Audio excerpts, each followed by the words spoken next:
This is a song about gerrymandering, sung by a choir.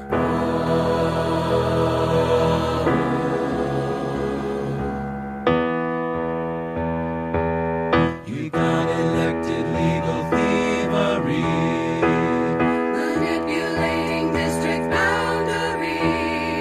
We never wanted your policies. But you're forcing us to drink your disease. Revolution Choir at revolutionchoir.com. And I want to thank Kevin at Revolution Choir for giving me this music that I could use in the podcast. This particular song is about gerrymandering, but the Revolution Choir has a lot of songs. Go to their website, find out what they're all about, and I'll play the full song at the end of the episode. That's right, we are talking about gerrymandering.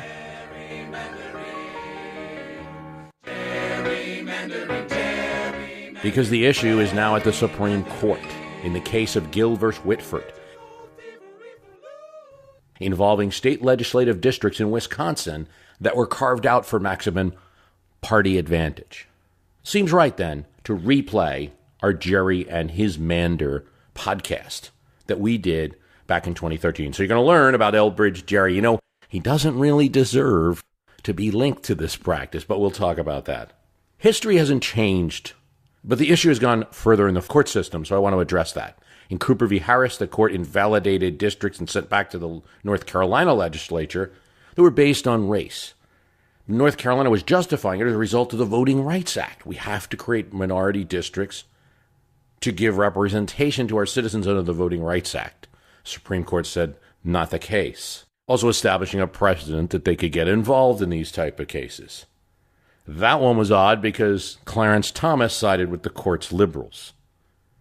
Now the court is looking at all partisan gerrymandering, not just race-based gerrymandering.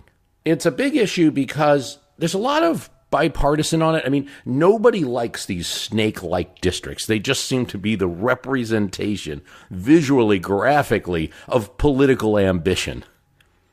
They don't make any sense. The crazy-shaped North Carolina districts. That Toledo to Cleveland snake on the lake in Ohio.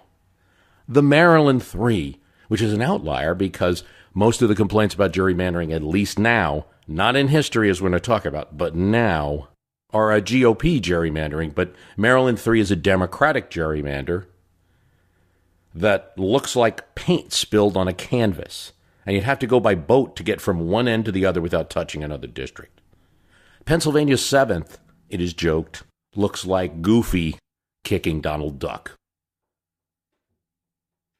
So the issue is acknowledged as a negative one, but how do you fix it all? Do you say, well, don't break up any towns in half. Don't have districts that go one side of the street and then the other side is another district. You could fix that and still have some partisan gerrymandering, according to experts. Do you try to mix urban and rural voters where you can, the so-called slice of the pizza versus the bagel? So you're making sure that you're representing both urban and rural regions. Do you ban certain car distances between towns in the same district and say, look, if you're well above the state or U.S. average, you can't have this district? Do you ban the use of snake-like shapes altogether? Or polyhedras? Opponents of the Wisconsin bill have introduced something new, and it's called the efficiency gap. And this didn't make it into my 2013 podcast because it didn't exist. The efficiency gap is a little complicated, but at the same time not. It's simply the difference between the parties' respective wasted votes in an election divided by the total number of votes cast. And what's a wasted vote? A wasted vote is two things. A vote for the candidate that didn't win the election, or a vote that was one vote or more than what the candidate needed to win.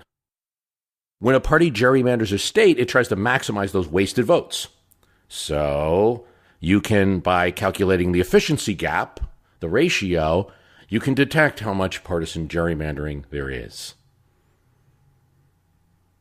That's the proposal before the court now. Opponents challenge that the system generates false positives. Do you have efficiency gaps in the zone, but they're not partisan gerrymandered districts that anybody knows. They just occurred in nature. That's an argument. And there's also a First Amendment and 14th Amendment argument opposing these type of fixes. The First Amendment argument, that's pretty new, is that you're subverting one's right to advocate through their representatives and get the best political outcome for one's party. Equal Protection Clause, court is intervening in politics and denying some people the same representation as others. The oral arguments in the case, Gill versus Whitford, was held and were predictable. Sotomayor, Kagan, Ginsburg, Breyer, liberals on the court focused their questions on the right to vote. Running out, I would like to ask you what's really behind all of this. The precious right to vote. If you can stack a legislature in this way, what incentive is there for a voter to exercise his vote?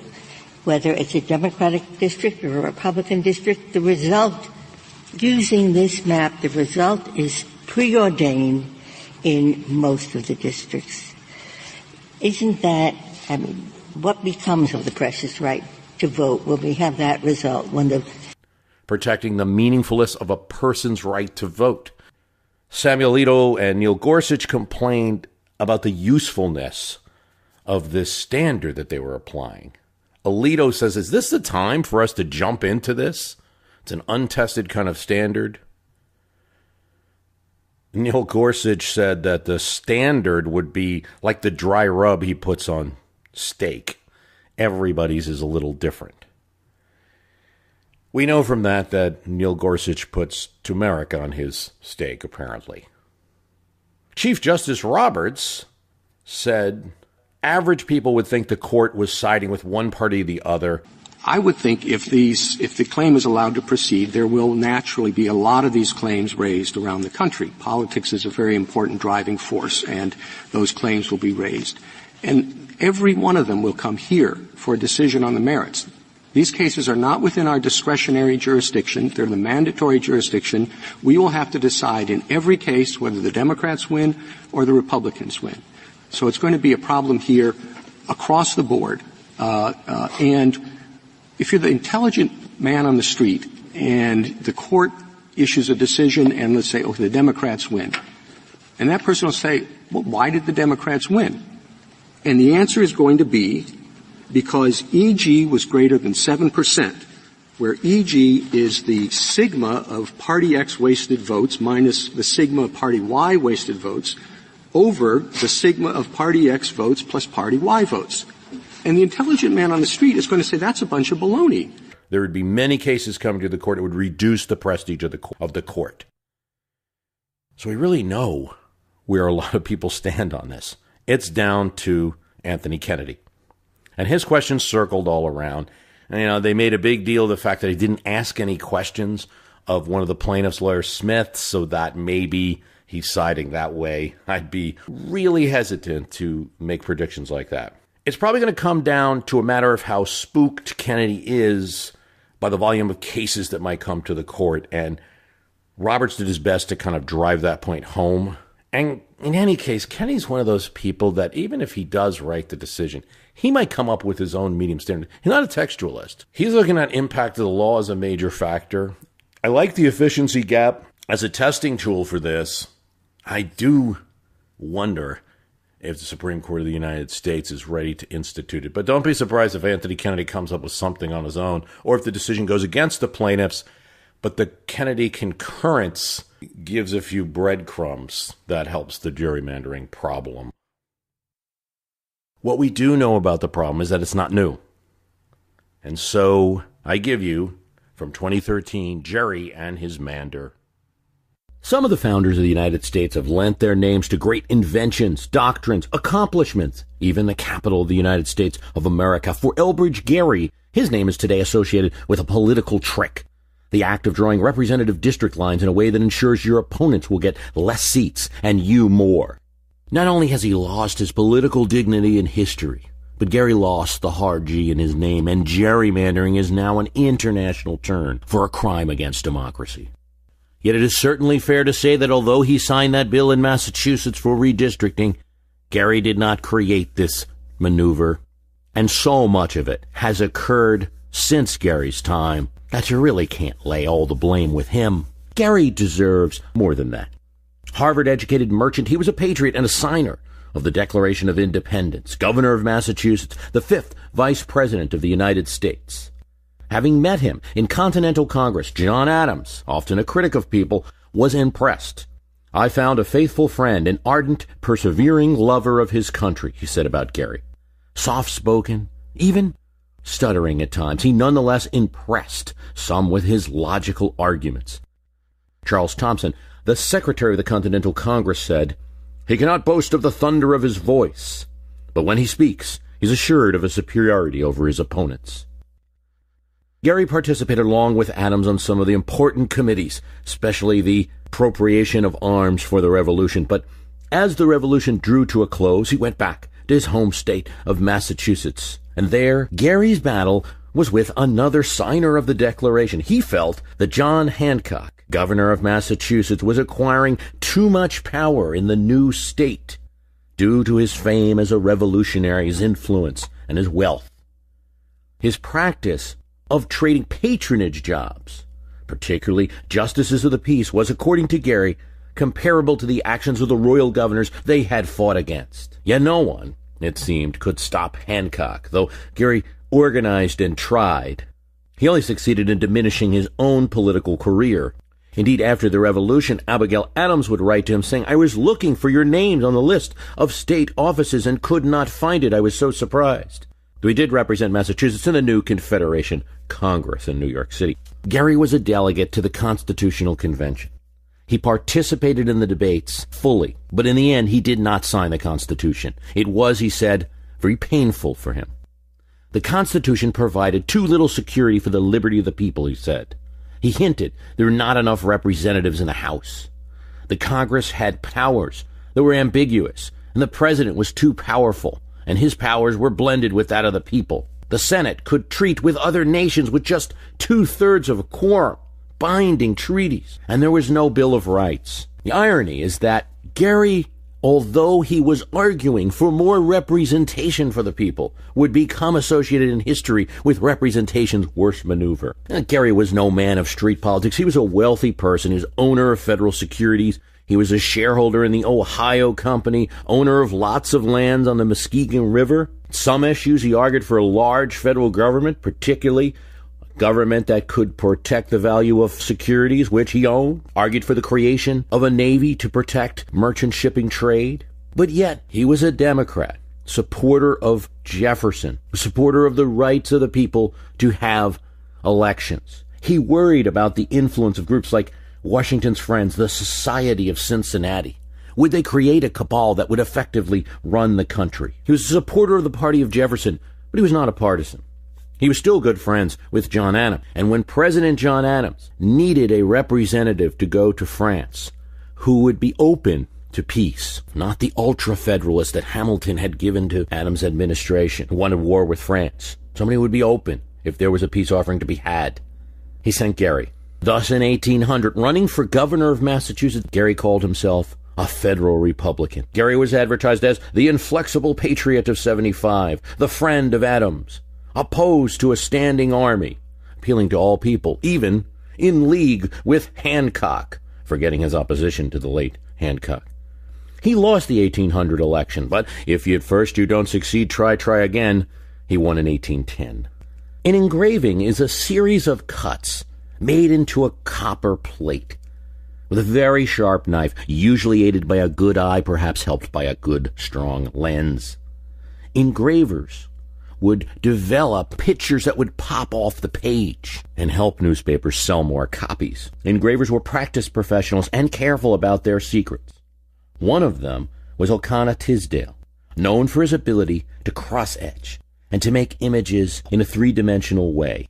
Readers of the Gazette during Gerry's governorship would have seen a large serpent with a monstrous head and clawed feet, hugging some of the counties of Massachusetts. Well, Tisdale had set his etching to expose a dirty political trick. The Republicans in Massachusetts, controlling the state at this time, had redistricted the state and carved out a district that ringed around the numerous Federalist strongholds north of Boston in order to have one district from Salisbury to Haverhill to Marblehead, a ring that looked unnatural, not like one community. And in the artist etching, it was a serpent. The caption read, "A new species of monster has appeared in the recent elections, the Gerrymander, designed to drown out the Federalist voice."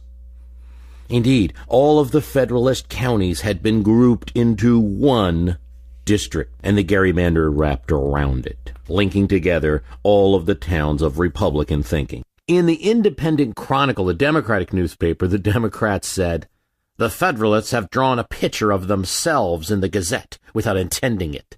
They're exposed at one view, all their malignant, venomous, lizard-like qualities. In other words, I'm rubber, you're glue." The gerrymander was effective in this way, though. In those Senate elections, 1812, Democrats got 29 seats in the Massachusetts State Senate, and the Federalists got 11. This despite the fact that more people voted Federalist. They edged out the Democrats by about 500 votes in the statewide count. History beats up politics, but it's not often the case that the history is linguistically coded in the politics of today, in the word we use today to describe what has become a common phenomenon. When victors win, they not only get the spoil, they also try to arrange the rules so that they can win again and again and again, even when they lose elections. Techniques such as cracking, packing are designed to protect incumbents and preserve party majorities by grouping together likely opposition, like Gerry did to the Federalists, into small spaces, diluting their votes in an entire legislature, or maximizing the spread of one's opponents into as many districts as possible, diluting the effect across the state. Thus, in the 2012 election, something interesting happened. More voters went to the polls casting ballots for President Obama. Yet 55% of the members of the House of Representatives will be of the opposite party, the Republicans. This should not be startling. Americans like divided government, right? Checks and balances. So we sent the one man to the White House, and we sent those guys to check on him. Except that's not what happened. In the election, a few more, well, a couple 100,000 votes more, voted for Democratic candidates for House of Representatives than Republican candidates for House of Representatives. Yet this gerrymandering is nothing new. It has a long history. It has been the subject of battles in the past and will be the subject of battles in the future. It played a role in the Democrats' 40-year rule of Congress and in the election of a powerful Democratic Speaker of the House. It played a role in the preservation of the Union during the Civil War in a quite important state, and even in the career of a certain state senator in Chicago turned POTUS. It may have been responsible for the demise of an American hero and almost eliminated an American president from consideration. It may be enhanced by the computer, and it could be perhaps mitigated by the computer. Should we even seek a solution to this problem, it may be found with judges or perhaps with novel ideas in two states, Iowa and California. We'll talk about all of this. There are certainly gerrymandering-like things that predated Elbridge Gerry's influence on politics.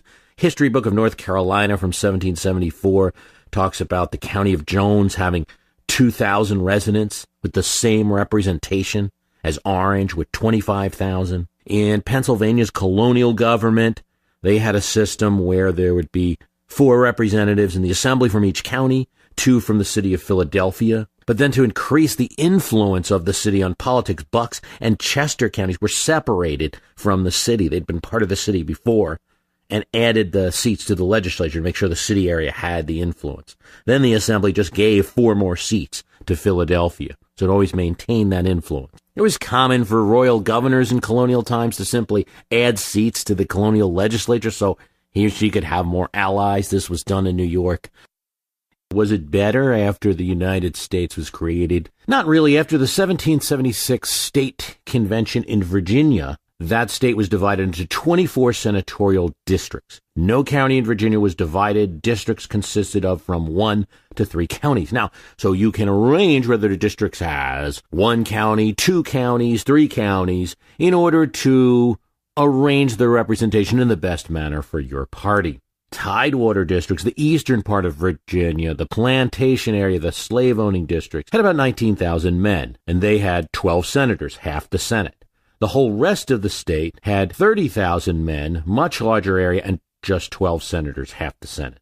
So generally, Tidewater was running Virginia. In 1790, Pennsylvania had already sought to ban such behavior, prevent the division of the city of Philadelphia or any county when considering district. Counties had to be adjoining. New states of Kentucky and Tennessee joined these provisions. All of this gerrymandering and anti-gerrymandering was going on already. It goes to show you how important visual images are, even though there was no television. Process was going on, but no one thought to draw a salamander in the newspaper.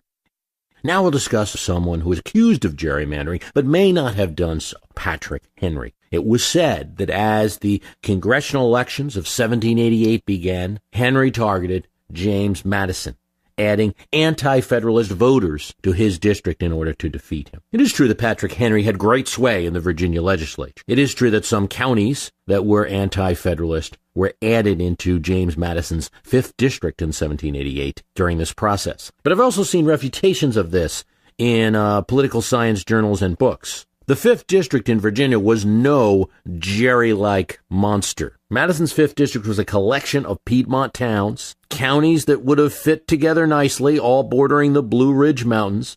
It included Madison's home in Orange County and Thomas and Jefferson's home in Albemarle. Yet it contained only 2 Federalist-leaning counties to 5 anti-Federal-leaning and 1 divided. But Albemarle, Culpeper, and Orange were the heavy population centers of those districts, and that's where Madison won his vote against his opponent, James Monroe. It seems that a letter from Washington before the process of redistricting Virginia even began, warning some friends that maybe Madison was being targeted, and the comments of a Federalist writer writing what might be called a little bit of propaganda in the newspaper during the process, might be responsible for spreading that story through history. Indeed, the newspaper writer was challenged on the point when he alleged that Madison's district was unfairly drawn. A letter writer challenged the writer named Decius, he used pen names back then in the papers, who said, please produce a map of what you're saying about Madison's district. The way you described it sounds like it had been split in 1,000 angles. And the Federalist writer Decius was forced to say, no, there's no problem with the 5th district as it is. I'm worried about redistricting that might occur, counties that might be added to Madison's district. So it's either a story that just simply isn't true, or Patrick Henry may have planned to redistrict but decided not to when he got caught. In 1861, the state of Indiana was torn between 2 factions. One was Democrats who supported the war effort, but only as a tool of reconciliation with the South. Opposing them was Governor Oliver Morton and the Republican Party, who supported full prosecution of the war and saw Indiana as a key source of arms and soldiers to do it. The nomination of neighboring state candidate Lincoln in the 1860 election had opened up Indiana, which for 20 years had been Democrat, to the new Republican Party. During the election, Democrats said Republicans would bring war, the torch, fire, and blood. Republicans countered that the Indiana Democracy were disunionists. Voters sided with the Republicans, and they won the legislature as Lincoln carried the state. 37-year-old Morton, a massive and rugged man with what was described as a deep, sonorous voice, a winning circuit lawyer known throughout the state, took control. Some Republicans wanted to appease the Democrats and appease the South to avoid a war now that it was so close. Morton had been a conservative and had talked like that previously, but now as governor, he said no, there's no right to secession, and no one more than Indiana had to enforce it. After all, the West is in the most vulnerable position. We don't want to be bottled up in the interior of 2 warring states on the coast. As South Carolina seceded and other states threatened to follow, Morton said, We aren't going to surrender the Union with a few harsh words. It was time for force. This speech of a Western Republican governor came at a time when Lincoln was not yet president and could not enforce the law. It came at a time when politicians in the U.S. were deciding between coercion and compromise, when a peace conference was held in Washington. Morton sent 5 delegates, men that were committed to enforcing the Union and its laws, and they did everything they could to procrastinate, to make sure that that peace convention didn't do anything until Lincoln took office. He and his new Republican legislature wanted to create a more official state militia and something else. They submitted a new plan that would give the Republicans, through careful redistricting, taking maximum advantage of the Republican strength in the river areas and the city vote, more districts. They would do their best to stick the southern and rural Indiana voters into a few butternut Democrat districts. And they came up with a gerrymandered state district map that would likely elect just 2 Democrats to Congress, along with 11 Lincoln-supporting Republicans. What did the Democrats do? Well, they did what sometimes legislators do these days when they're in the minority. They bolted the Capitol to delay a quorum. Morton called them revolutionaries, secessionists. Republicans said they threatened the state with anarchy. But Indiana had a high quorum law. 2/3 were needed to conduct business. So it was easy for the Democrats to cripple business in the state. Morton lost the battle. In order to have the state function and pass an appropriation bill, he had to compromise. He reluctantly dropped the militia bill and the gerrymander. Didn't stop Morton from supporting the Union effort, and he was in Washington to welcome Lincoln upon his arrival. He pledged the support of Hoosiers to fight for the Union cause. Indiana would get a quota of 4,300 from the War Department and send 12,000. As war broke out, it was a great disadvantage to the Democrats politically. Democrats were called excusers and traitors. Indiana Senator Jesse Bright was thrown out of the Senate for his support of the Buchanan administration in the South. He had been caught writing a letter to Jefferson Davis and calling him His Excellency the President. In this atmosphere, Governor Morton became so powerful initially that in 1861 many Democrats called for nonpartisan elections, no party label. 61,000 Indiana volunteers would enlist and fight for the Union, and indeed, Indiana soldiers would be in the Union Army from Bull Run to Appomattox. He created a special President Lincoln Brigade. So many Hoosiers volunteered for the Union Army that Secretary of War Cameron actually asked the state to calm down. There might not be pay for all of these volunteers. Morton took other actions. Without the legislature, he secured guns in Philadelphia and built a state armory. He even ran out of patience with his own President Lincoln when the president refused to invade Kentucky and wanted to observe that state's neutrality. But war fever could only last so long in a state, and as 1861 turned to 1862, there was a backlash and Democrats rallied. Future Vice President Thomas Hendricks led a convention which supported only the maintenance of the war for the maintenance of the Constitution. It condemned Morton's illegal actions, the new state and federal taxes. Furthermore, in a sure bit of red meat for any Hoosier, he said, Indiana was now becoming the hewers of wood and drawers of water for the capitalists in New England. Westerners must preserve the Union, Hendricks said, but if that doesn't work, the Northeast must take care of herself. A hint at a Northwestern Confederacy opposing the Eastern lust for power. It was secession talk, Morton said, a wild and wicked dream to talk about dividing the country from the West. Yet 1862 was bringing dismal results for the Union Army, and Lincoln's suspension of habeas corpus was not popular in Indiana, nor were many of the actions of the Republican president. War enthusiasm dampened with the failure of McClellan's Peninsular Campaign, and now Morton had trouble filling Indiana's quotas.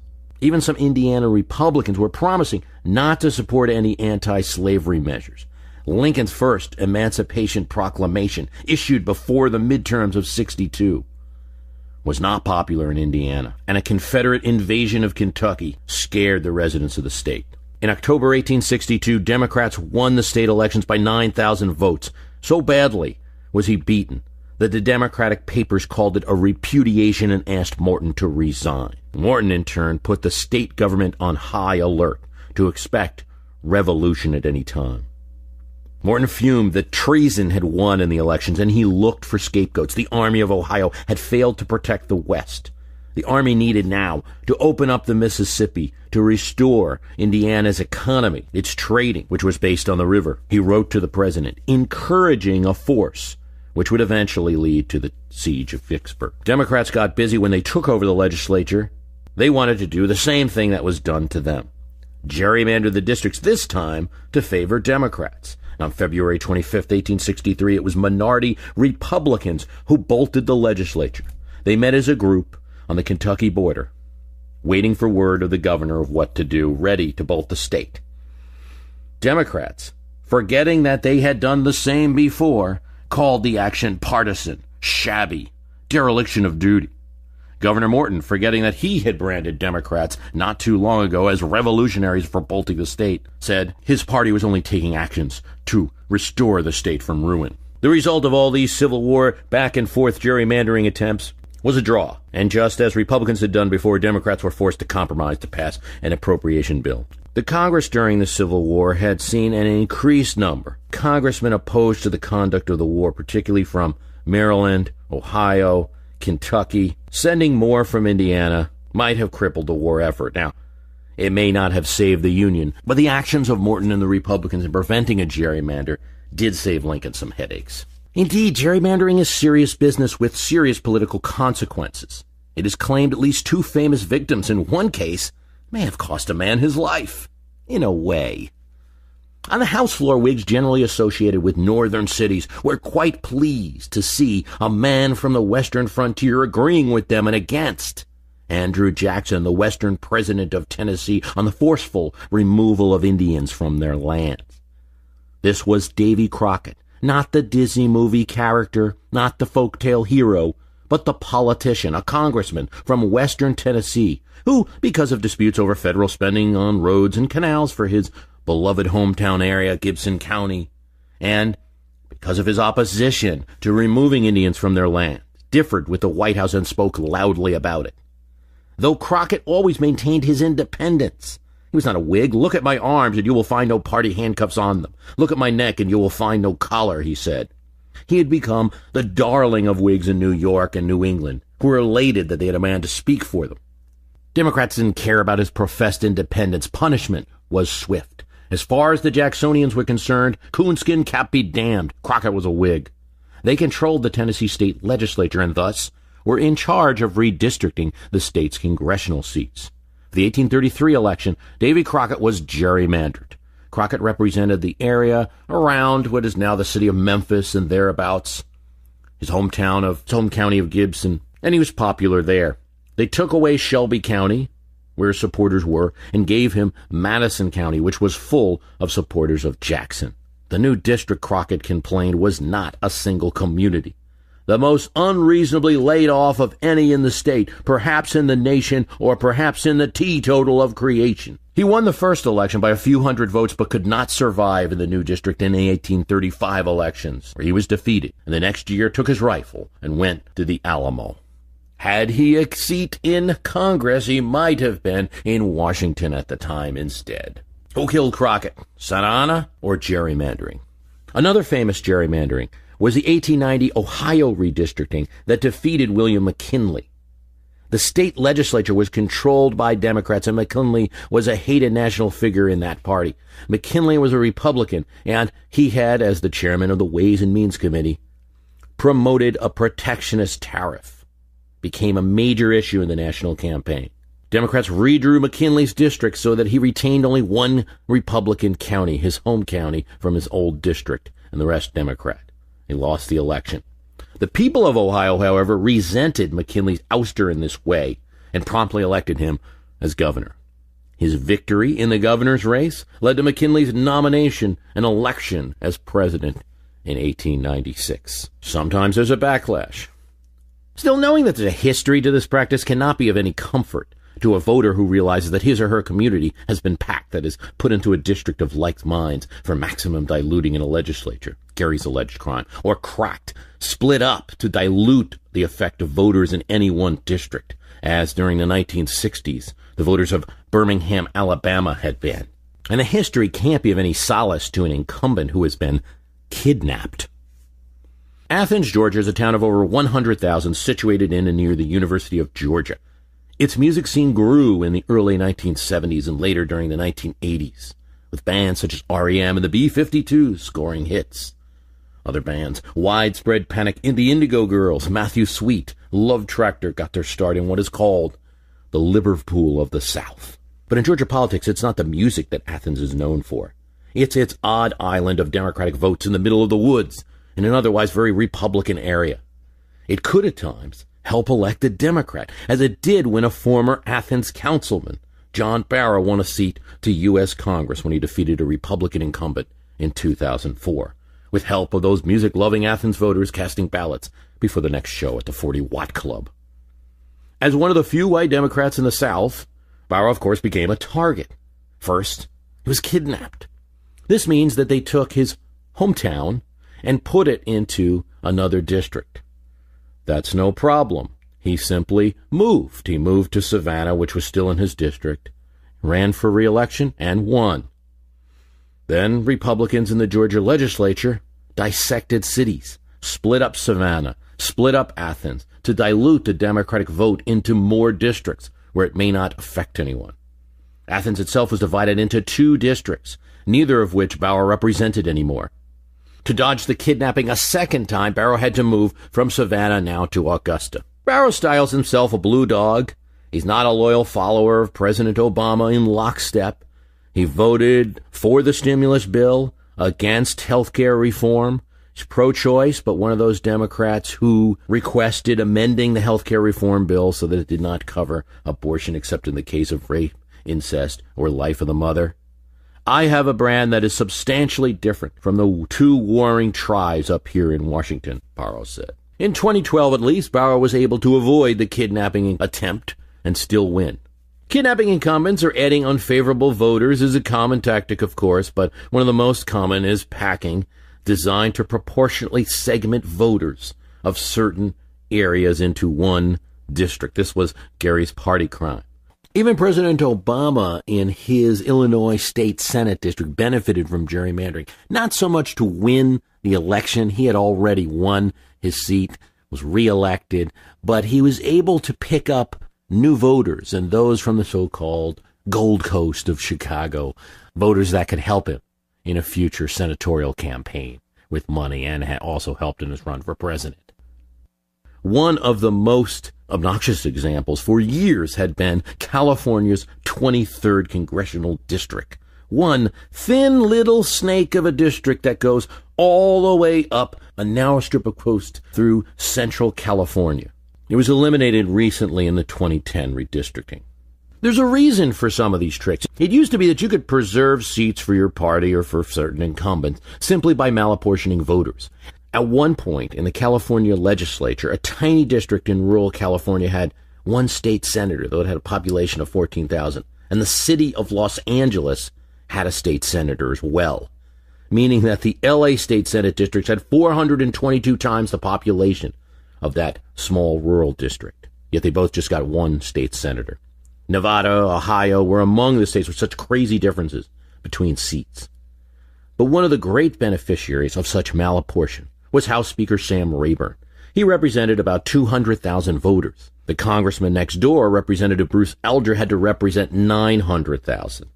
One of Speaker Sam Rayburn's tenets is that you shouldn't lose control of the mind of your district. You should get to know your district well. Fewer voters means fewer people to keep happy, and presumably, as long as you don't mess up in a big way, everyone in Rayburn's district loved Mr. Sam. But Rayburn wasn't the first to do it. He had a predecessor, another Speaker of the House from Texas, John Nance Garner, who as chairman of Texas Assembly's Reapportionment Committee in 1900, used it to deliberately shape a new congressional district for, well, himself. But this weapon was eliminated by the Supreme Court in 1962. Supreme Court said maps could not be malapportioned. It violated the 14th Amendment. This Supreme Court decision was too late for a crucial election. In 1942, Sam Rayburn managed to attain a 13-seat majority for the Democrats in the midterms of that year, even though his party won just 46% of the vote, and Republicans won 51% of voters casting ballots for House races. That's far more skewed than the 2012 result. This occurred in the middle of Franklin Delano Roosevelt's 3rd term.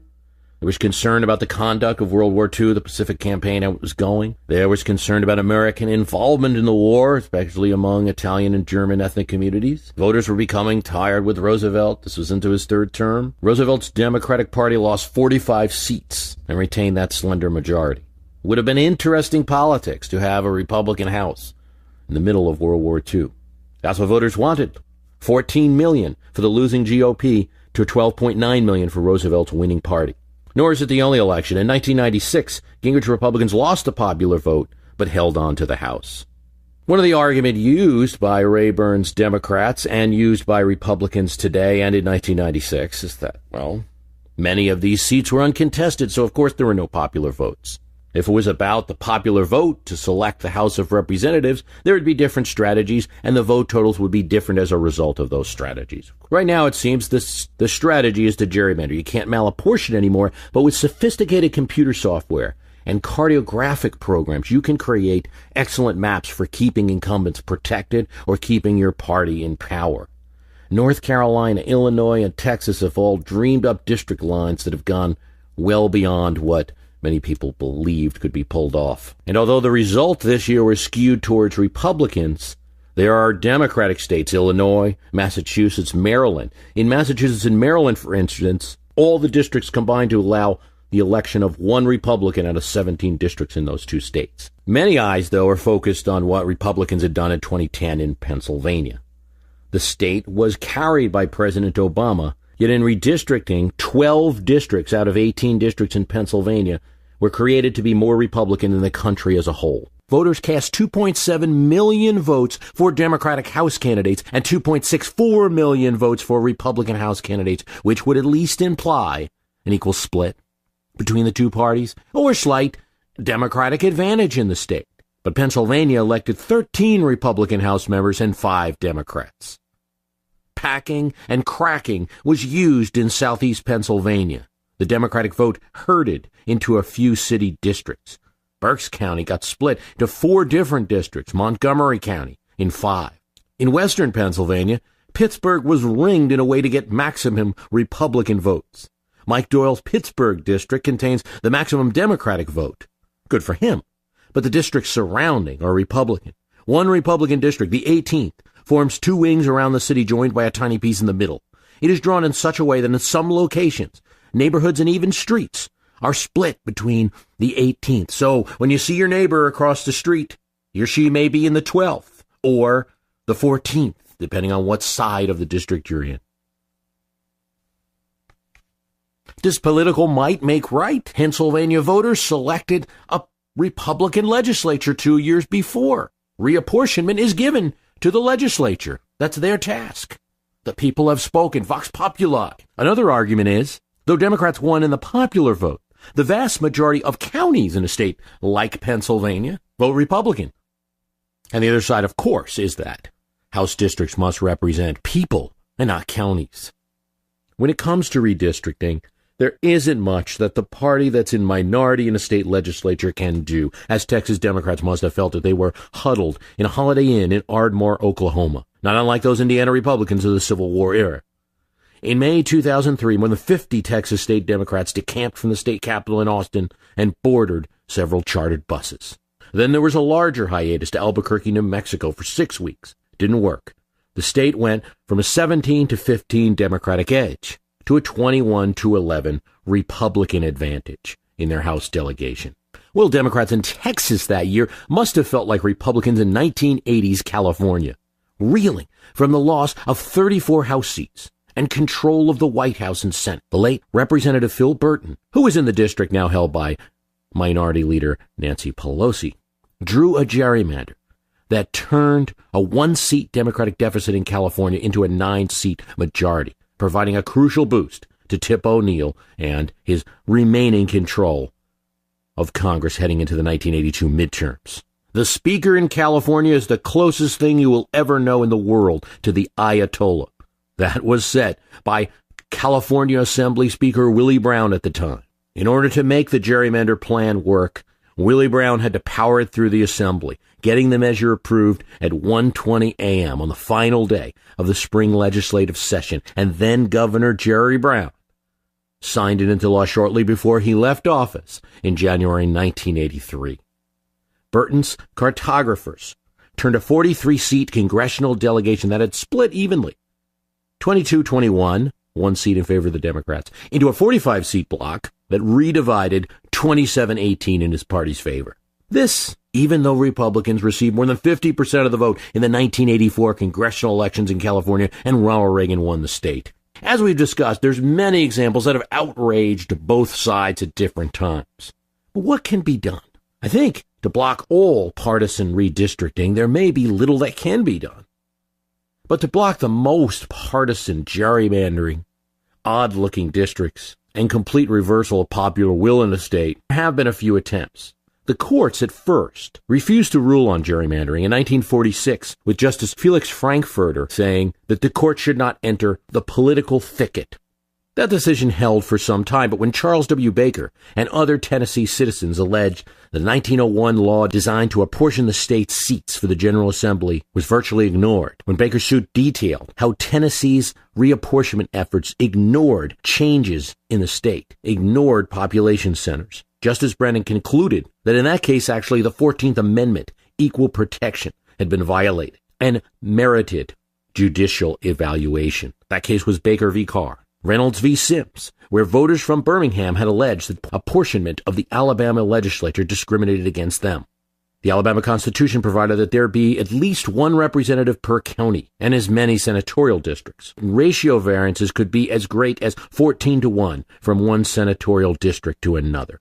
In a decision of Reynolds v. Sims, the principle of one person, one vote was established. In his majority decision, Chief Justice Earl Warren said, legislators represent people, not trees or acres. Legislators are elected by voters, not farms or cities or economic interests. Sounds indisputable. Who represents acres and trees? But there is another side, and that time it was brought up by Senator Everett Dirksen of Illinois, who led a fight to pass a constitutional amendment allowing these unequal legislative districts. The forces of our national life are not brought to bear on public questions solely in proportion to the weight of numbers. If they were, the 6 million citizens of the Chicago area would hold sway in the entire state of Illinois without consideration of the problems of their 4 million fellows. His vision got darker. Politics in many states controlled just by their cities. California, dominated by Los Angeles and San Francisco. Michigan, by Detroit. Malapportionment, a good thing to defend against the tyranny of cities. Well, Dirksen's amendment never passed. But in terms of getting involved in just partisan gerrymandering, the court has had a tougher time. The Supreme Court ruled in 1986 that partisan gerrymandering was unconstitutional and could be challenged in court, but it set such a high standard of proof. Plaintiffs would have to prove that the shape of a district demonstrated both intentional discrimination against them and show the effect. In a later 2004 partisan gerrymandering case, the court deadlocked. 4 justices said, no, you could not interfere in the legislature's right to redistrict. Scalia used the example of the Senate. The Senate is not equal. Does the Senate violate the 14th Amendment? 4 justices argued, yes, you could. And Justice Anthony Kennedy argued that while no standard for judging had emerged yet, it may be possible to find one. Oh, quixotic Kennedy. The ordered working of our republic, he writes, and the democratic process depends on a sense of decorum and restraint. Here, one has the sense that legislative restraint was abandoned. That should not be thought to serve the interests of our political order, nor should it be thought to serve our interest in demonstrating to the world how democracy works. Still, the court's own responsibilities require that we refrain from intervention in this instance. The failings of the many proposed standards for measuring the burden a gerrymander imposes on representational rights make our intervention improper. If workable standards do emerge to measure these burdens, however, courts should be prepared to order relief. But some states have gotten involved with some unique systems. Iowa's process, it calls the fairest and best in the country. Iowa's redistricting principles specifically forbid the use of political affiliation, previous election results, the addresses of incumbents, or any demographic information other than population itself. Redistricting in Iowa is nonpartisan. Plans are proposed by the Legislative Services Bureau and are usually accepted by the legislature. Here's a key to Iowa's plan. No cities or towns can be divided. California, as the result of a proposition which was opposed strenuously by Democrats who were controlling the state at the time, uses an independent citizens commission. By lottery, 5 Democrats, 5 Republicans, and 4 independents are appointed.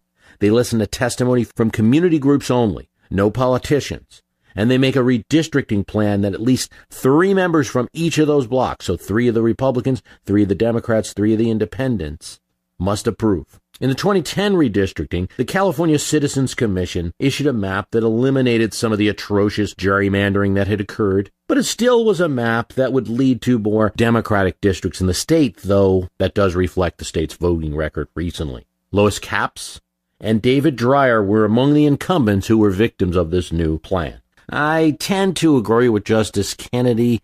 This is not the best thing to show the world in terms of democracy. Just like Gary's salamander was so shocking because of the egregious nature of it. No matter how you do redistricting, there will be one side or the other that's going to win out. But I think what angers people mostly are the outrageous cases. So how do you avoid that? Some of these commissions may point the right way. There's another factor that doesn't get discussed much these days in this process, and it's somewhat of a historical point, and that is that all this redistricting control that state legislatures have over their congressional brethren.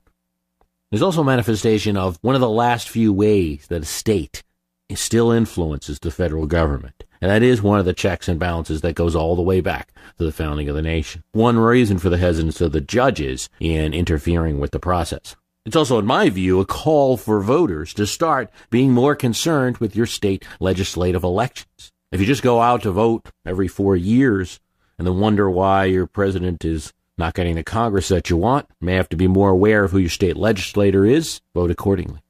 During the Constitutional Convention, there was a discussion of whether or not legislatures should decide who can vote in presidential and House elections. Should they include people who are recent immigrants to the country? Should they include people who have property, who pay taxes, or otherwise? The Constitutional Convention notes reveal Mr. Madison's speech during the Constitutional Convention as follows. A republic may be converted into an aristocracy or an oligarchy, as well by limiting the number capable of being elected as the number authorized to elect. In all cases where the representatives of the people will have a personal interest distinct from that of their constituents, there's the same reason for being jealous of them as there was for relying on them with full confidence when they had a common interest with their constituents. I guess a way of simplifying this speech is when your representative's voting for the taxes that you will pay and she will pay, there's a common interest. When your representative votes for a road that she will drive on and you will drive on, there's a common interest. When members of the state legislature are crafting districts that will help their party stay in power, there's not the same common interest with you, and we should be jealous of them and approach it that way in law. There would seem to be some wisdom in that. I want to thank you for listening. Remember the premium podcast for My History Can Beat Up Your Politics. We've got lots of content items there for those who are members. Bonus episodes. We go deeper into some of the topics that we've talked about. That's at www.myhistorycanbeatupyourpolitics.com. There's a link for that. Thanks for listening.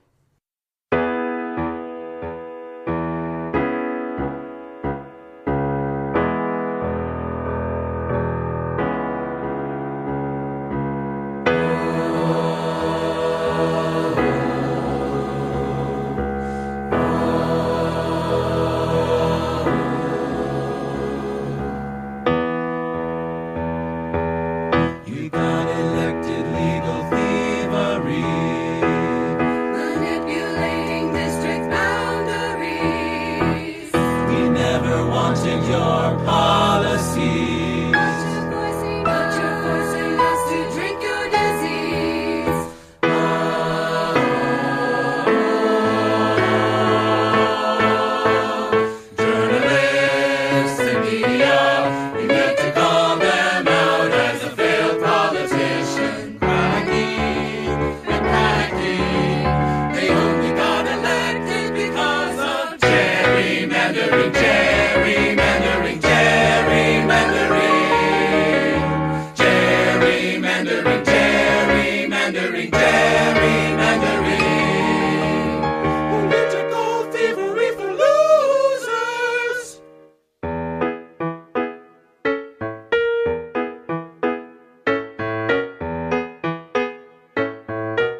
without gerrymandering.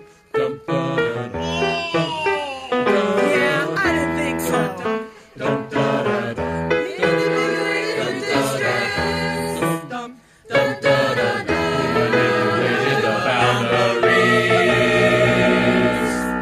They manipulated the votes.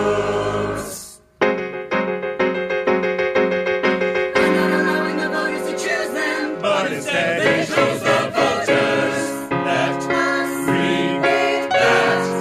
They're not allowing the voters to choose them, but instead they chooses the voters. Dum dum dum da dum. That's so shady. That's so slimy. That's discrimination. That's just bullshit. People in these districts, please, you must confront your representative and ask them, do you think that you can get elected by the people without your gerrymandering, gerrymandering, gerrymandering, gerrymandering, gerrymandering, gerrymandering?